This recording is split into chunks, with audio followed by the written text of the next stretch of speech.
Hello guys, मेरा नाम है रवि। स्टडी ग्लो में आपका बहुत बहुत स्वागत है। दोस्तों, आपको बिजनेस करना है, पैसे नहीं है, आइडिया कोई नहीं है, कोई बात नहीं। एक तरीका ऐसा है जिससे आपके पास पैसा हो चाहे ना हो, परफेक्ट आइडिया हो चाहे ना हो, बहुत सारा सपोर्ट हो चाहे ना हो, उसके बावजूद भी आप बिजनेस कर सकते हैं।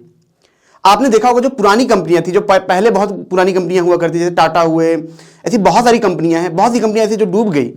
उनका प्लान कैसे होता था? उनका प्लान ये होता था कि पहले वो एक प्रोडक्ट बनाएंगे और उसके लिए क्या करते थे, वो सर्वे करते थे। सर्वे कैसे करते थे? सर्वे करते थे लोगों को भेज भेज के। लोग जाते थे, पूछते थे कि ऐसा करें क्या, वैसा करें क्या, ये थोड़ा देखिए। लोग बोलते हाँ ठीक है कर लो, हाँ ठीक है मत करो। तो उनको लगता था यही ठीक है। फिर जाते थे वो, फिर प्रोडक्ट परफेक्ट बनाते थे। फिर प्रोडक्ट परफेक्ट बनाने के बाद करते थे लॉन्चिंग, बूम। और फिर पता चला क्या हुआ, किसी ने लिया ही नहीं। उन लोगों ने भी नहीं लिया जिन्होंने बोला था कि हाँ ये प्रोडक्ट बढ़िया है, नहीं लिया। और यहां पे बहुत सारे बिजनेसेस फेल हो जाते थे, बहुत सारे पैसे बर्बाद होते थे, बहुत कुछ होता था। और वैसा ही कुछ हुआ था यहां पे। एक बहुत बड़े एंटरप्रेन्योर थे जिनका नाम था एरिक राइस। इन्होंने भी क्या किया? इन्होंने किया कि इन्होंने एक तरीके से एक प्लेटफॉर्म बनाया। जब .com बबल आया था उसके पहले ये कॉलेज में थे, इन्होंने एक प्लेटफॉर्म बनाया, दोस्तों के साथ मिलके, अपने जो कॉलेज स्टूडेंट थे, जो लोग थे, उनके साथ मिलकर प्लेटफॉर्म बनाया। और उस प्लेटफॉर्म पे लोग क्या कर सकते थे? वो कर सकते थे, अपना प्रोफाइल बनाते थे, बना के भेज सकते थे, मतलब वहां पे सब सारी चीजें कर सकते थे। बहुत बढ़िया, बहुत अच्छा था। इनको ऐसा लगा बहुत अच्छा होगा। लेकिन फिर क्या हुआ? फिर इन्होंने क्या किया? लॉन्च किया। और लॉन्च करने के बाद काफी टाइम बाद, काफी इन्वेस्टमेंट के बाद, काफी पैसों के बाद, काफी मेहनत के बाद वो कंपनी नहीं चल पाई, डूब गई। उसी टाइम .com बबल भी आ गया और कंपनी का हो गया सत्यानाश। अब जो एरिक थे ये सोचे यार ऐसे तो हम करते रहेंगे, बहुत प्रॉब्लम आ जाएगी, क्यों ना कोई क्या गारंटीड तरीका है क्या? कोई ऐसा हो कि हाँ 100% वो गारंटी देगा कि आपका जो स्टार्टअप है वो सफल होके ही रहेगा। एरिक सोचते हैं ऐसा क्या करें? एरिक सोचते हैं सर्वे करूंगा, उसमें बहुत पैसा जाएगा, बहुत पैसा मैं लगा दूंगा, ये भी होता है। फिर टाइम जाएगा, बहुत ज्यादा टाइम जाएगा। फिर प्रोडक्ट तैयार हो भी गया, फिर भी कोई गारंटी नहीं, फिर फेल। तो इन्होंने सोचा कि क्यों ना ऐसा करूं कि फीडबैक में लेता रहूं और लगातार बिजनेस बनाता रहूं। यानी कि इनोवेशन, बिजनेस और लोगों का फीडबैक, इन तीनों को मैं मिला दूं और बिजनेस बनता रहे। और फिर क्या होगा? फिर मैं एक बिजनेस बना लूंगा। और उसी प्रोसेस के बारे में बात करते हैं यहां पे एरिक।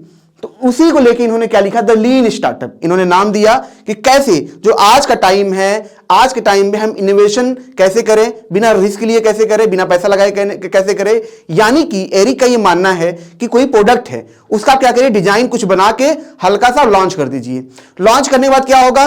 कस्टमर आएंगे, फीडबैक देंगे और उस फीडबैक के हिसाब से आप इंप्रूव करते जाइए। तो क्या होगा? जब आप इंप्रूव करते जाएंगे तो आपका नया वर्जन होगा। जैसे चैट GPT 1 आया, जैसे चैट GPT जब लॉन्च हुआ तब क्या था? इतना ज्यादा एडवांस नहीं था। फिर लोगों ने रिव्यू देना शुरू किया, फिर वो और फीचर लाते गए, और फीचर लाते गए। फिर आज चैट GPT 4.0 आ चुका है। 3.5 आया था, तालका उसने मचा ही दिया था। तो ये पूरा क्या होता है? एक तरीके से आपने छोटा सा एक मॉडल, जो कोर आइडिया था, आपने लॉन्च किया। अब कोर आइडिया पे लोग क्या करेंगे? अपना कमेंट देंगे, अरे यार इसमें ये खराब है, अरे यार उसमें ये खराब है, अरे यार इसमें ये खराब है। अब आप क्या करें? अच्छा भैया ये है, चलो ये सही कर देता हूं, वो सही कर। तो मतलब प्रोडक्ट अपने आप बनता जाता है और कुछ टाइम के बाद फाइनल प्रोडक्ट आ जाता है। बीच में आप काफी पैसा भी बना लेते हैं। यानी कि आपने क्या किया? ना ज्यादा पैसा लगाया, ना ज्यादा टाइम गवाया, ना बहुत ज्यादा प्लानिंग की आपको। और उसी दौरान लोगों का रिव्यू लेते लेते, उनकी प्रॉब्लम समझते समझते समझते समझते आपने एक बेहतर प्रोडक्ट बना लिया। यही कहानी है चैट GPT की, यही कहानी है Amazon के बहुत सारे प्रोडक्ट की, यही कहानी है गूगल मैप की। तो दोस्तों, आज हम कुछ एग्जांपल लेंगे जो इस किताब में बताया गया है। उन एग्जांपल को हम लेंगे, समझेंगे और ये जानेंगे कि कैसे जो स्टार्टअप है, जैसे आज के टाइम में अगर आप कहते हैं तो इसकी आप मदद ले सकते हैं। हम थोड़ा सा मैं इसकी भी चर्चा करूंगा कि किन किन स्टार्टअप में ये काफी यूजफुल हो सकता है। कुछ स्टार्टअप में ये काम नहीं करता है, जैसे कि मैन्युफैक्चरिंग सेक्टर है। मैन्युफैक्चरिंग सेक्टर में क्या होता है? कोई भी जब सेटअप आप बदलेंगे वो बहुत ज्यादा खर्चा होता है। यानी कि कल्पना करिए, जैसे मान लीजिए कि आप बनाते हैं, मान लीजिए आपने बनाया चिप्स बना रहे हैं आप। तो तो चिप्स की आप पैकेजिंग करेंगे, पैकेजिंग बनाएंगे, तो उसमें थोड़ा सा ये नहीं हो सकता कैसी कैसी पैकेजिंग रखें, क्योंकि प्रॉब्लम ये हो जाती है कि एक बार आपने पैकेजिंग बदली, फिर आपको हर टाइम बदलना, तो उसमें लाखों रुपए का खर्चा आता है। बहुत मतलब आप एक पैकेट बनाने जाएंगे सिलेंडर, उसका तो 3-4 लाख 5 लाख का खर्चा आता है, तो वहां थोड़ी सी प्रॉब्लम होती है। लेकिन आज इनोवेटिव दुनिया में जो यहाँ पे एरिक बात करते हैं, ये बात करें इनोवेटिव दुनिया में कैसे हम सही वे से प्रोडक्ट को बना सकते हैं, क्योंकि ऑनलाइन दुनिया में, ऐप की दुनिया में, इंटरनेट की दुनिया में चीजों को चेंज करना आसान है, प्राइसलेस है। यानी कि अगर आप कोडिंग कर रहे हैं, उसमें बहुत खर्च आपका नहीं जाएगा चीजों को चेंज करने में, और आपको एक फाइनल प्रोडक्ट भी मिल जाएगा। यानी कि अगर आपके पास परफेक्ट आइडिया नहीं है तो भी आपको एक परफेक्ट प्रोडक्ट मिल सकता है इसके थ्रू। यानी कि लोग आपके लिए नया बेहतर प्रोडक्ट बनाएंगे। यहां पे जो एरिक है इसकी बात करते हैं, तो एरिक शुरुआत करते हैं अपनी किताब में अपनी ही कहानी से। एरिक क्या करते हैं, जैसा कि मैंने बताया, उन्होंने क्या किया, एक ऑनलाइन प्लेटफॉर्म बनाया था, वेबसाइट बनाई थी जहां पे लोग प्रोफाइल बना सकते थे। तो मैंने बताया कि एरिक का क्या हुआ, .com बबल आया, कंपनी डूब गई। अब एरिक क्या करें, तो एरिक ने सोचा, फिर अपनी टीम को मनाया, टीम थक गई थी, परेशान थी।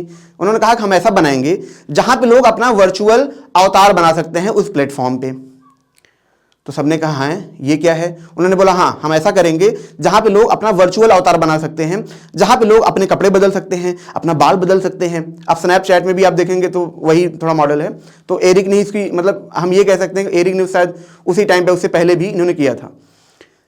तो ये उनका पूरा आइडिया था। फिर ये टीम को लाते हैं। अब एरिक इस बार क्या करते हैं, पहले प्रोडक्ट नहीं बनाते फाइनल, वो क्या करते हैं कि एक बेस बना देते हैं, इतना काम भर का हो कि चल जाए। जैसे 2-3 महीने उनके लगे, उन्होंने अपना बना दिया।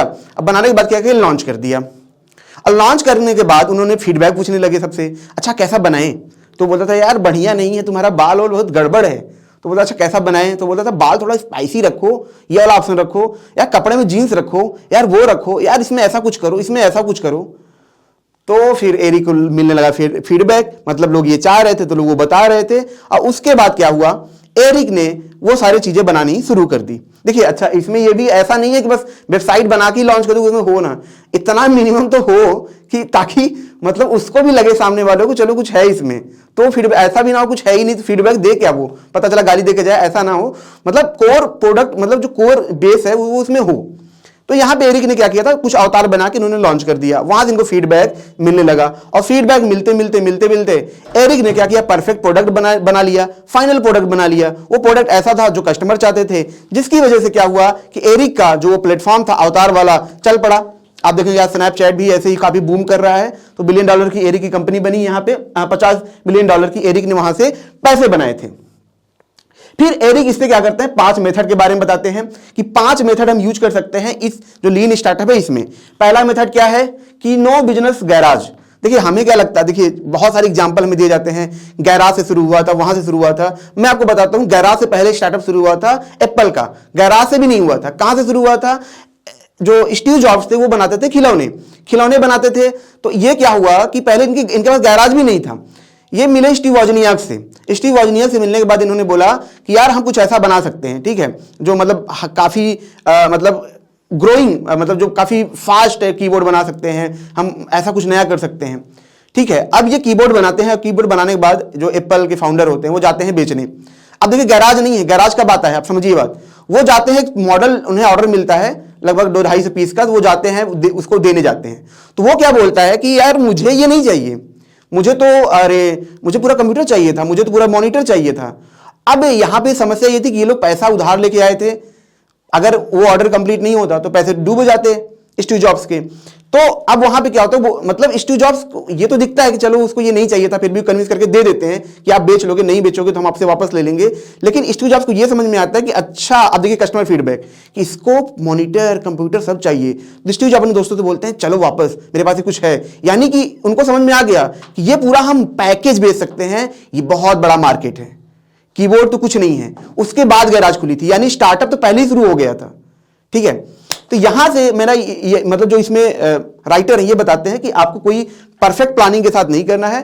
शुरू में आप फीडबैक के थ्रू छोटा सा 2-3 लोगों की टीम बना के आप शुरू कर सकते हैं, जिसमें ना पैसा जाएगा ना टाइम जाएगा। यहां पे बात होती है मैनेजमेंट की। मैनेजमेंट का मतलब क्या है कि अनसर्टेनिटी के लिए आप तैयार रहें। जब कोई परफेक्ट प्रोडक्ट होता है तो आपको पता होता है अच्छा ये होगा, उसके लिए तैयार है। लेकिन ऐसी चीजों में क्या होता है, अनसर्टेन है, क्या फीडबैक आएगा हमें नहीं पता, क्या चेंज करना पड़ जाए हमें नहीं पता, कितने कम टाइम के अंदर हमें चेंज करना पड़ जाए हमें नहीं पता। तो इसके लिए आप प्रॉपर तैयार हैं, आपकी जो टीम है वो तैयार है। ऐसा हुआ कि आप फीडबैक लेने से गए, फीडबैक दे लिया, आप उसको बनाने में 1 महीना लगा रहे हैं तो वो भूल गया, तो फिर उसका कोई मीन नहीं है। यानी कि आपका मैनेजमेंट बहुत ही तगड़ा होना चाहिए। अनसर्टेनिटी के लिए यहां पे आपको तैयार रहना है ताकि वो फटाफट चीजों को चेंज कर सके। ठीक है, मैनी फर्स्ट लर्निंग का मतलब सिंपल सा वही है कि कितना तेज आप क्या कहते हैं फीडबैक को आप सीख रहे हैं और उसको क्या सेलेक्ट करें, उसमें से सिलेक्टिव चीजें आप निकाल पा रहे हैं। यहां इसकी बात हो रही है, विजन की बात हो रही है। देखिए बहुत से स्टार्टअप क्या होते हैं, मैं एक मूवी देख रहा था द फेसबुक करके थी, उन्हीं की बायोग्राफी, बाग जगर की बायोग्राफी भी थी। तो उसमें क्या होता है कि बहुत लोग जब स्टार्टअप शुरू करते हैं इतना डर जाते हैं वो कि बेच के हटो, कुछ भी मिल जाए, पैसा कमाओ, ऐड चलाना शुरू करो। लेकिन जो एस्टर करके कोई कंपनी, उसका जो फाउंडर होता है वो बोलता है कि नहीं, इस चीज की वैल्यू बहुत बड़ी है, बिलियंस में है, तुम डरो मत इसे, तुम इसे लॉन्ग टर्म के लिए लेके जाओ, ये बहुत बड़ा तुम्हें पैसा देगी। आज सोचिए फेसबुक कितना 200 बिलियन 300 बिलियन डॉलर, एक टाइम तो 1 ट्रिलियन तक पहुंच गई थी ये। तो यहां पे ये बात हो रही है कि विजन जो लंबा हो, शॉर्ट टर्म के बारे में ना हो कि आज ही कुछ कमा लें, किसी को भी बेच दें, ये डर नहीं होना चाहिए। आप प्रोडक्ट को सुधारते जाएंगे तो ये आपको लॉन्ग टर्म कामधेनु गाय बनेगी और हमेशा आपको पैसा देती रहेगी। एक बिजनेस है, आपने उसको 1 करोड़ में बेच दिया, लेकिन एक बिजनेस आपको हर महीने 5 लाख दे रहा है, तो 2 साल में आप ज्यादा कमा लेंगे, उसको बढ़ाएंगे तो और ज्यादा आप कमा लेंगे। तो यहां पे बात हो रहा है जो विजन होना चाहिए वो ज्यादा लॉन्ग टर्म के लिए पैसा कमाने का होना चाहिए। या इसको बेचना भी है तो थोड़ा देर बेचें ताकि इसको बड़ा अमाउंट मिले। अपनी चीजों की वैल्यू हमें समझ में आनी चाहिए। प्रोग्रेस की बात हो रही है कि कितना तेज आप इसको ग्रो कर सकते हैं, कितना तेज आप इसको इनोवेट कर सकते हैं। इसकी वैल्यू को आप लगातार आप काउंट करते रहिए हर मंथ, क्योंकि ग्रो हो रहा है कि नहीं। ऐसा पता चला कि इनोवेट करते रह जाने पर पैसा नहीं आ रहा है, ग्रो नहीं हो रहा है, तो इसके बारे में भी यहां पे जो राइटर इसके बारे में बात करते हैं। अब दोस्तों यहां पे एक एग्जांपल जो राइटर है किताब में और दिया जाता है वो है जयपोज के बारे में। देखिए जो जयपोज जब शुरू हुआ तो इसके जो फाउंडर थे तो उन्होंने क्या किया, उन्होंने भी यही किया, उन्होंने एक सिंपल सी वेबसाइट बनाई। वेबसाइट बनाने के बाद वो जाते थे दुकानदारों के शॉप में, उनसे बोलते थे कि मैं आपके जूतों की फोटो ले सकता हूं क्या? तो बोलते थे हाँ ले लीजिए। वो बोलते थे कि मैं यहाँ पे डालूंगा, आपका बिकेगा तो ठीक है। तो उन्होंने बोला हाँ ठीक है।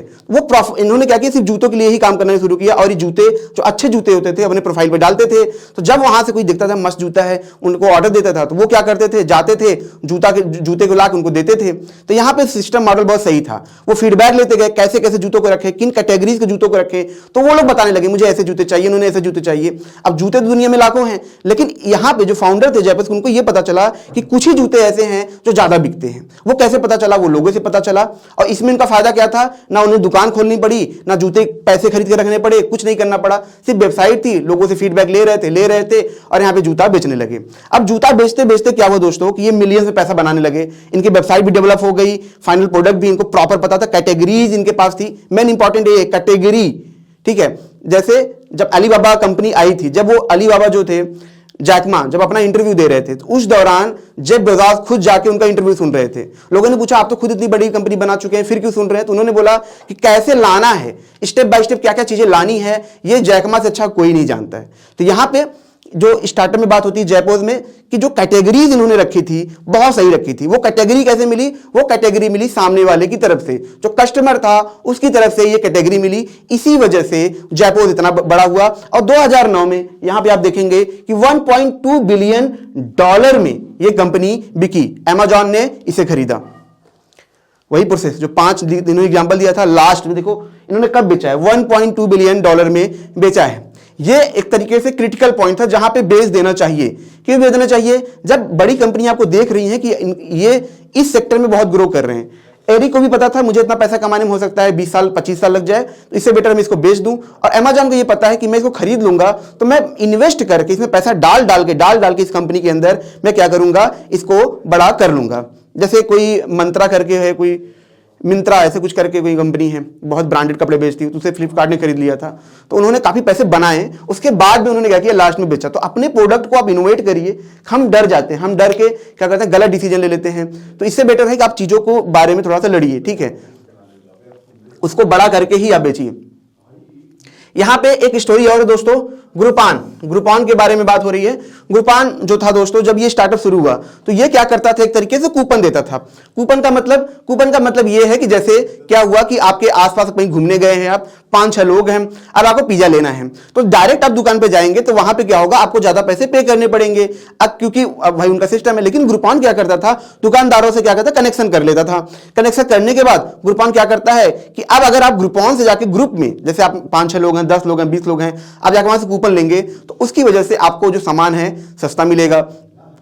बीच में दुकानदार की सेल बढ़ रही है, अब ग्रुपॉन पैसे कमा रहा है। तो ग्रुपॉन ने कैसे शुरू किया, ग्रुपॉन ने शुरू किया वर्डप्रेस से। उस टाइम पे नया नया वर्डप्रेस आया था गूगल पे, इन्होंने सिंपल सी अपनी वेबसाइट बनाई, कूपन देना शुरू किया। इनके जो पहले कस्टमर थे वो कस्टमर थे 20 लोग। 20 लोगों को इन्होंने क्या किया, पहला अपना कूपन दिया, लोगों को फायदा हुआ, लोगों को अच्छा लगा, पैसा भी बचा, यार कमाल का ये।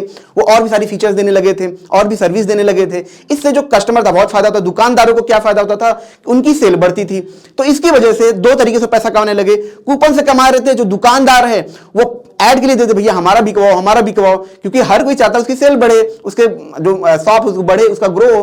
तो इनके पास दोनों तरफ से रास्ते मिलने लगे, वो वहां से पैसा कमा रहे थे, यहां से भी कमा रहे थे, ये और भी ब्लॉक्स लाने लगे, और भी प्रोडक्ट वहां पे सेल होने लगा, और भी सर्विसेज देने लगे। और इसके चलते ये 375 सिटी में, जो मतलब बेस्ट सिटीज हैं, वहां पे ये सर्विस देते हैं। और आज ये कंपनी $1 बिलियन की है। ठीक है, ये ग्रुपॉन का एग्जांपल था। अब एक एग्जांपल दोस्तों और लेंगे, ठीक है, वो हमारे इंडिया की है, अक्षय मेहरा। ये डिजाइन मैनेजर थे, कहां के, टाइड एट पैंटीन के, पैंटीन ब्रांड के डिजाइन मैनेजर थे। और इन्होंने एक चीज देखा कि जो लोग हैं क्या करते हैं, अपने जो कपड़े हैं वो क्या करते हैं, कपड़े जाते हैं, जो धोबी होता है किसी इंसान को देते हैं धुलवाने के लिए। उसमें प्रॉब्लम ये थी कि तो कपड़े को पीट पीट के धोया जाता था, कपड़ा खराब, लोगों को वेट करना पड़ता था, आज दे दी भैया कब मिलेगा, 2 दिन बाद, 3 दिन बाद, 4 दिन बाद, पैसे भी लगना। तो मतलब कोई मतलब चीजें मतलब लोगों को अच्छी नहीं लग रही थी, लोगों को प्रॉब्लम क्रिएट हो रही थी।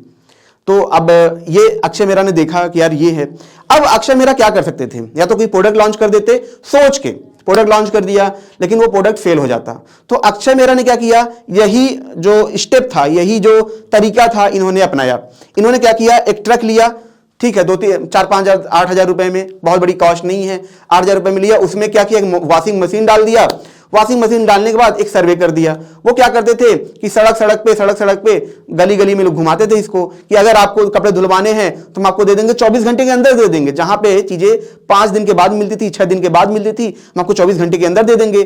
तो इन्होंने पहली चीज क्या देखी, पहली चीज इन्होंने देखी कि जब 24 घंटे के अंदर दे रहे थे, मतलब टाइम से पहले डिलीवर कर रहे थे, तो लोग डबल पेमेंट करने के लिए भी तैयार थे। जैसे कि मैं एग्जांपल बताऊं, जैसे आज बाल कटाना जाना होता है तो लोगों को 4 घंटे, 5 घंटे, 7 घंटे वेट करने पड़ते हैं। लेकिन आपने देखा अर्बन प्रो, कुछ ऐसी कंपनियां जो घर पे सर्विस देती हैं, हाई चार्ज करती हैं लेकिन वो पे करते हैं। तो यहाँ पे अक्षय मेहरा ने देखा कि यार ये हमें बहुत फायदा मिल रहा है। फिर इन्होंने क्या किया, फिर इन्होंने देखा कि लोगों को सिर्फ कपड़े धुलवाना ही नहीं है, लोगों को कपड़े प्रेस्ड भी चाहिए, मतलब उनको कोई प्रेस करके भी दे दे। तो अक्षय ने कहा अच्छा ये सर्विस और भी हम कर सकते हैं, उन्होंने वो ऐड किया। तो ऐसे करके इन्होंने उसको काफी इनोवेट कर लिया। कैसे किया, लोगों के बीच में घुमा घुमा के। तो इनको क्या हुआ, रियल प्रॉब्लम इन्हें समझ में आई जो लोगों को चाहिए थी, और रियल इन्होंने चीज को समझा और एक ऐसा प्रोसेस बनाया, एक ऐसी कंपनी बनाई जो क्या लॉन्ड्री भी करती थी, प्रेस भी करती थी और बहुत जल्द डिलीवर भी करती थी। तो लोगों का टाइम बचने लगा और लोग उसके लिए पे भी करने लगे। और देखते ही देखते 1 साल के अंदर अक्षय मेहरा ने लगभग 1 लाख सर्विस यहां पे दे डाली। 1,16,000 था, ठीक है। तो पहले साल इन्होंने इतनी सर्विस दी थी। तो इस तरीके से इन्होंने काफी बड़ी कंपनी बनाई। यानी कि अगर आपको आज का जो टाइम है काफी स्मार्ट टाइम है, ठीक है। एक बार मैं अपनी नॉर्मल चीजें मैं बताता हूं। एक बार मैं एक एंटरप्रेन्योर थे, उनका इंटरव्यू देख रहा था, तो उन्होंने बोला कि अगर आपको पास 5-6 आइडिया है, आपको टेस्ट करना है, तो आपको प्रोडक्ट बनाने की जरूरत नहीं है। आप एक सिंपल सा पेज बनाइए, वहां पे क्लिक का ऑप्शन रखिए और उन आइडियाज को ऐसे करके लॉन्च कर दीजिए, पेज पे उसका इंफॉर्मेशन और लॉन्च कर दीजिए। इससे क्या होगा कि कितने लोग क्लिक कर रहे हैं, कितने लोग आ रहे हैं, कितने लोग नहीं जा रहे हैं, आपको एक मोटा मोटा आइडिया मिल जाएगा कौन सा आइडिया ज्यादा बेस्ट है। तो इस पर आप काम कर सकते हैं और इस तरीके से आपका सर्वे भी हो जाएगा। तो ये पूरा प्रोसेस था, जिससे जो आप नए हैं, कॉलेज में हैं, तो आप ऐसी चीजें कर सकते हैं। लेकिन जाते जाते मैं आपसे ये जरूर कहूंगा कि सिर्फ यही चीज़ें नहीं हैं कि इससे ही सारी चीज़ें होती हैं। कुछ सेक्टर ऐसे होते हैं जहां पे आप ऐसे नहीं कर सकते। मान लीजिए कि लोग आपको सजेस्ट कर रहे हैं, आप करते जा रहे हैं, बट अगर प्रॉफिटेबल चीज़ें नहीं हैं तो वहां पे आपके लिए एक प्रॉब्लम खड़ी हो जाती है कि कब तक आप इन्वेस्ट करेंगे, कितना टाइम आप देंगे। ठीक है, तो आपका कुछ बेसिक एक्सपीरियंस, जैसे कि कुछ आपका भी एक्सपीरियंस होना चाहिए, आपकी भी समझ होनी चाहिए, और वो दोनों चीज़ें होनी चाहिए, दोनों कॉम्बिनेशन होना चाहिए, तो आपके लिए ज़्यादा बेटर होता है। और मार्केटिंग जो होता है वो भी बहुत ज़रूरी है। जैसे कि आपने क्या किया, सर्वे किया, सर्वे में आपने क्या किया, एक फोटो आपने डाला, अब उस पर लोग क्लिक, लेकिन अब इसमें इंपॉर्टेंट ये होता है कि वो जो फोटो है उसमें लिखा किस तरीके से गया है, ये बहुत मायने रखता है।